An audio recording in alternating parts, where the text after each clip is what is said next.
নমস্কার বন্ধুরা, রন্ধনে বন্ধনে আপনাদের অনেক অনেক স্বাগত। আজকে নিয়ে এসেছি চিংড়ি মাছ দিয়ে পুঁই শাকের চচ্চড়ি। সেজন্য প্রথমেই কিছুটা সবজি কেটে নিয়েছি। পেঁপে, আলু, কুমড়ো, বেগুন, শিম ছোট ছোট করে কেটে নিয়েছি।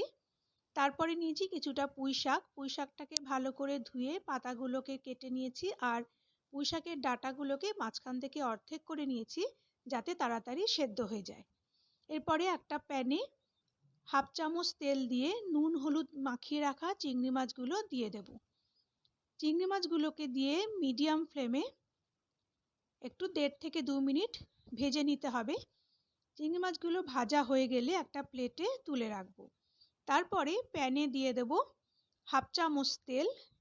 তেলটা গরম হলে দেব একটা শুকনো লঙ্কা আর হাফ চামচ পাঁচফোড়ন। ফোড়নটাকে তেলের মধ্যে একটু ভেজে নিয়ে দিয়ে দেব কেটে রাখা সবজিগুলো। এক এক করে সমস্ত সবজি দিয়ে দেওয়ার পরে গ্যাসটা হাই করে সমস্ত সবজিগুলোকে তেলের মধ্যে একটু ভেজে নিতে হবে। সবজিগুলো একটু ভাজা হয়ে গেলে এরপর দেব হাফ চামচ নুন আর হাফ চামচ হলুদ। নুন আর হলুদটাকে দিয়ে সমস্ত সবজির সঙ্গে ভালো করে মিশিয়ে নিয়ে আবার সবজিটাকে একটু ভালো করে ভেজে নিতে হবে যতক্ষণ না পর্যন্ত সবজির গায়ে একটু লালচে রং ধরে আসে। আমার রেসিপিগুলো যদি আপনাদের ভালো লাগে তাহলে প্লিজ লাইক এবং শেয়ার করে দেবেন এবং আমার চ্যানেলটাকে প্লিজ সাবস্ক্রাইব করে দেবেন। পাশে থাকা বেল আইকনটা প্রেস করে দেবেন যাতে পরবর্তী রেসিপিগুলো আপলোড করলে তার নোটিফিকেশন আপনাদের কাছে পৌঁছে যায়। দেখুন সবজিগুলোর মধ্যে একটু লালচে রং ধরে গেছে। এই সময় দিয়ে দেব হাফ চামচ চিনি। চিনিটাকে দিয়ে আবার সমস্ত সবজির সঙ্গে খুব ভালো করে মিশিয়ে নিতে হবে। গ্যাসটাকে হাই করে সবজিগুলো ভালো করে ভাজা হয়ে গেলে এবার কেটে রাখা পুঁই শাকগুলো দিয়ে দেব। পুঁই শাকটা দিয়ে ঢাকা দিয়ে 5-6 মিনিট রেখে দেব গ্যাসটা সিমে রেখে, যতক্ষণ না পর্যন্ত পুঁই শাকগুলো একটু মজে যায়। 5-6 মিনিট পরে ঢাকাটা খুলে দিলাম। দেখুন পুঁই শাকগুলো কতটা মজে গেছে। এরপরে সমস্ত সবজির সঙ্গে পুঁই শাকটাকে খুব ভালো করে মিশিয়ে নিতে হবে।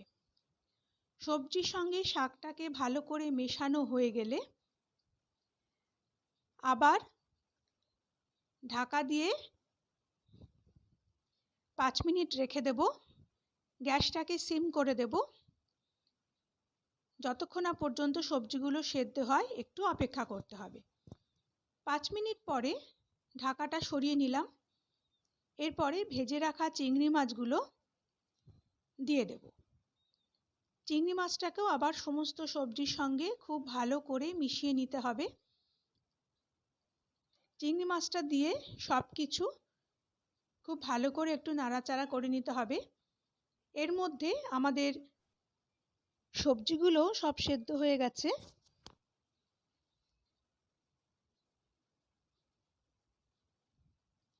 সবজি সেদ্ধ হলেও শাক থেকে যে জল বেরিয়েছে সেই জলগুলো কিন্তু এখনো পুরোপুরি শুকিয়ে যায়নি। এই সময় গ্যাসটাকে হাই করে জলটা পুরো শুকিয়ে নিতে হবে। জলটা না শুকালে শাকটা খাওয়ার সময় কিন্তু একটা পানসে মতন স্বাদ আসবে, ভালো লাগবে না। সেই জন্য গ্যাসটা হাই করে সমস্ত জলটা টেনে নিতে হবে।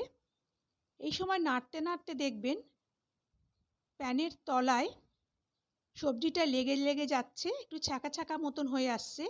তখনই বুঝতে হবে যে সমস্ত জল শুকিয়ে গেছে এবং সবজিটাও আমাদের একদম রেডি।